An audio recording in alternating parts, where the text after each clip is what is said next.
আসসালামু আলাইকুম বন্ধুরা, আশা করি সবাই ভালো আছেন। জুগাটি অটোমোবাইল 008 2025 আপনাদের সকলকে আরও একবার স্বাগত জানাচ্ছি। I am your host Sohel Khan. বন্ধুরা, আপনাদেরকে বিগত ভিডিওতে বলেছিলাম 2024-এ যে 2024-এ যদি বাইকগুলো না আসে শেষের দিকে, তাহলে 2025-এ বাইকগুলো আসবে। দেখুন আমাদের কথা সত্য হয়েছে কিনা। 2025-এ আস্তে আস্তে হায়ারসেসের বাইকগুলো আসতে শুরু করেছে, যেমন royal Enfield 350, Suzuki Gixxer SF 250 এবং সুজুকি জিক্সার SF 250। বন্ধুরা, এই হায়ারসিসির বাইকগুলো আমাদের বাংলাদেশের সামনে আরও আসবে। তো আজকে আপনাদের জন্য যে বাইকটি নিয়ে এসেছি, এই লো সিসির ভার্সনগুলো আমাদের বাংলাদেশে আরও আগে থেকেই রয়েছে, যেমন 150cc, 165cc। তো আজকে আপনাদের জন্য যে বাইকটি নিয়ে এসেছি, বাইকের ব্র্যান্ডটি আপনাদের সকলের পরিচিত Taro GP1। তো আজকে আপনাদের জন্য যে বাইকটি নিয়ে এসেছি সেটি হচ্ছে Taro GP1 250R। তো চলুন কথা না বাড়িয়ে মূল ভিডিওতে চলে যাই। তবে মূল ভিডিওতে যাওয়ার আগে একটি রিকোয়েস্ট করব, চ্যানেল যদি প্রথমবার ক্লিক করে থাকেন তাহলে এখনই চ্যানেলটি সাবস্ক্রাইব করে নিন। আর যারা পূর্বে সাবস্ক্রাইব করেছেন তাদেরকে অসংখ্য ধন্যবাদ। ভিডিওটি ভালো লাগলে দেশি হয়ে দেশি চ্যানেলকে ভালোবাসা একটা লাইক অন্তত করবেন এবং ভিডিওটি বেশি বেশি করে শেয়ার করবেন।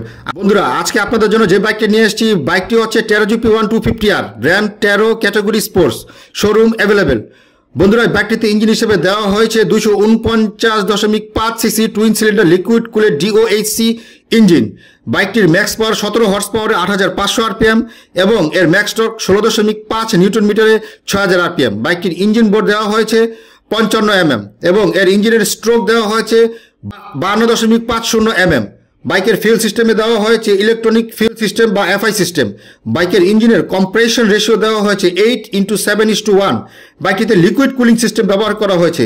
বাইকটিতে ইঞ্জিনের দ্রুতগতির জন্য 6 স্পিড ম্যানুয়াল ট্রান্সমিশন ব্যবহার করা হয়েছে এবং এর স্টার্টিং মেথডে ব্যবহার করা হয়েছে fully electronic self starting system. বন্ধুরা, বাইকটির ফ্রন্ট সাসপেনশনে ব্যবহার করা হয়েছে 41 mm fully ups and down telescopic suspension এবং রিয়ারে ব্যবহার করা হয়েছে 31 mm fully ups and down monoshock.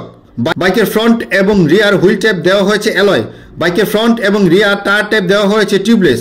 বাইকের ফ্রন্ট টায়ার দেওয়া হয়েছে 110/70 17 সাইজের টায়ার এবং রিয়ারে দেওয়া হয়েছে 150/70 17 সাইজের টায়ার। বাইকের ফ্রন্ট ব্রেকিং সিস্টেমে ব্যবহার করা হয়েছে 300 mm single disc with dual channel ABS braking system এবং রিয়ারে দেওয়া হয়েছে 290 mm single disc with dual channel ABS braking system. বন্ধুরা, এখন আসছে ফিচারে। বাইকের ফিচার্সে দেওয়া হয়েছে fully digital speedometer, odometer, tachometer, trip meter, digital clock এবং ডিজিটাল ফিউল ইন্ডিকেটর। বাইকটি ফুললি চেন ড্রাইভ এবং বাইকটিতে 3টি কালার অ্যাভেলেবেল দেখা যাবে, ব্ল্যাক, ব্লু এবং রেড।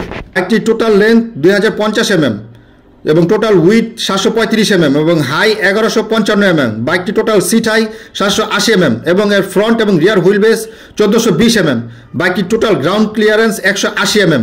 বাইকটিতে 14 লিটার ফিউল ট্যাঙ্ক ব্যবহার করা হয়েছে। বাইকটি লিটারে প্রায় 35 কিলোমিটার মাইলেজ দেবে কোম্পানি ক্লেম করছে। বাইকটির টপ স্পিড ঘন্টায় 125 কিলোমিটার/আওয়ার এবং বাইকটির কার ওয়েট 186 কেজি। বন্ধুরা, এখন আসছে বাইকটির প্রাইজে। বাংলাদেশে বাইক বিডিতে আমরা বাইকটির প্রাইস পেয়েছি 3,75,000 টাকা। বন্ধুরা, ভিডিওটি কেমন লাগলো? আশা করি ভালো লেগেছে। ভিডিওটি ভালো লাগলে চ্যানেলটি সাবস্ক্রাইব করবেন এবং একটি লাইক করবেন। আসছি পরের ভিডিওতে আবার করে নতুন বাইকের সন্ধান নিয়ে। ভিডিওটি পুরোপুরি দেখার জন্য আপনাদের সকলকে অসংখ্য ধন্যবাদ।